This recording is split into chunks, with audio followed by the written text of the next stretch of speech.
Alors aujourd'hui, je vais vous parler du secret pour devenir un bon manager. Je sais que c'est racoleur, mais j'ai quand même des trucs à vous dire sur le sujet. Je suis Cédric Watine d'Outils du Manager, le podcast en français sur le management le plus écouté. Alors comment on fait pour devenir un bon manager? La première chose, c'est qu'il faut se motiver pour le devenir. Vous n'accomplirez rien en termes de management si vous n'êtes pas très motivé. Pourquoi je vous dis ça?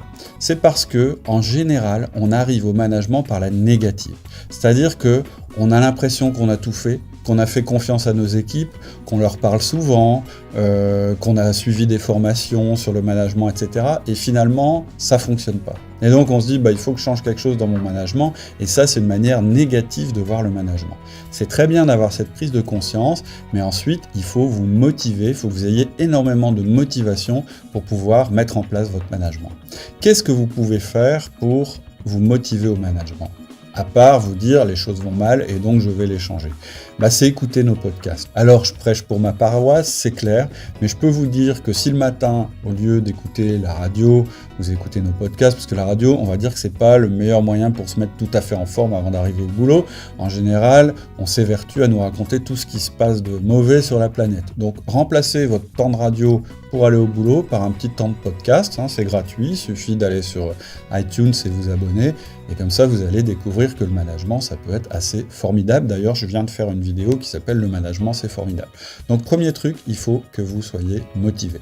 Une fois que vous êtes bien motivé, une chose extrêmement importante à faire, c'est d'arrêter, si ça vous arrive, de dénigrer votre patron ou votre entreprise vis-à-vis de vos collaborateurs.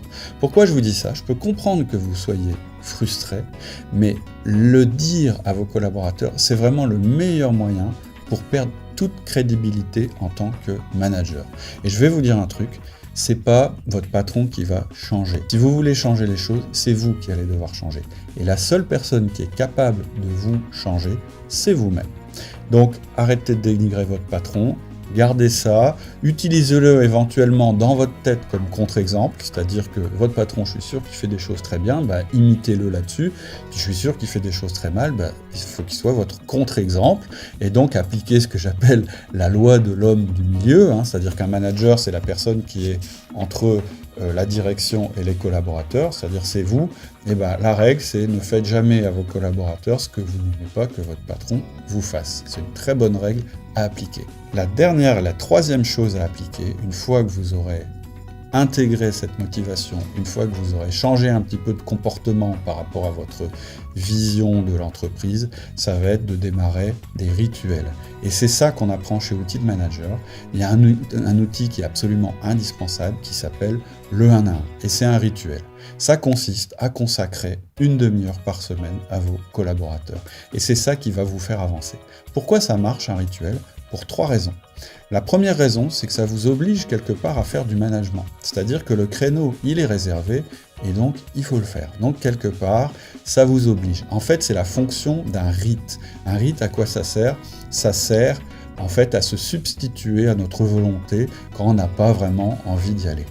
La deuxième chose, c'est qu'avoir un rituel, ça va vous donner une habitude, et une habitude, ça vous donne un momentum. C'est-à-dire que même quand c'est difficile, si vous avez eu des réussites auparavant, vous allez franchir l'obstacle. Et en fait, ce momentum, il va vous être donné par l'expérience que vous allez emmagasiner au fur et à mesure que vous faites vos 1 à 1. C'est-à-dire qu'au début, vous allez démarrer comme tout le monde, vous n'allez pas être très bon, mais au bout d'1 an, vous aurez fait 250 1 à 1, vous serez bien meilleur. Et donc, vous aurez une courbe d'apprentissage. Et la dernière raison très importante pour laquelle il faut mettre en place des rituels, c'est que ça vous permet de progresser. C'est-à-dire que vous pourrez vous dire, les semaines où j'ai pas fait de 1 à 1, j'ai pas été bon. Les semaines où j'en ai fait, j'ai été bon. Voilà pour les 3 piliers pour devenir un meilleur manager. Donc attendre d'être intimement motivé pour le faire et donc vous motiver. Changez votre vision de votre fonction dans l'entreprise, arrêtez de rejeter la faute sur votre direction et enfin mettre en place des rituels efficaces pour que ça fonctionne. Alors ce que je vous dis là, évidemment, c'est hyper théorique. C'est pas sur une vidéo de 5 minutes que je vais révolutionner toutes les choses. Par contre, si ça vous intéresse, si vous avez déjà fait des formations en management qui n'ont pas fonctionné ou si simplement vous voulez améliorer votre management, moi j'ai une autre méthode à vous proposer. Ça prend un peu plus de temps pour pour vous l'expliquer. Et donc, il suffit que vous cliquiez sur le lien juste en dessous, et puis je vous donne rendez-vous dans une vidéo un peu plus longue où je vous explique en détail ma méthode. A tout de suite si ça vous intéresse, et puis bonne journée si vous voulez continuer comme d'habitude. À bientôt, au revoir.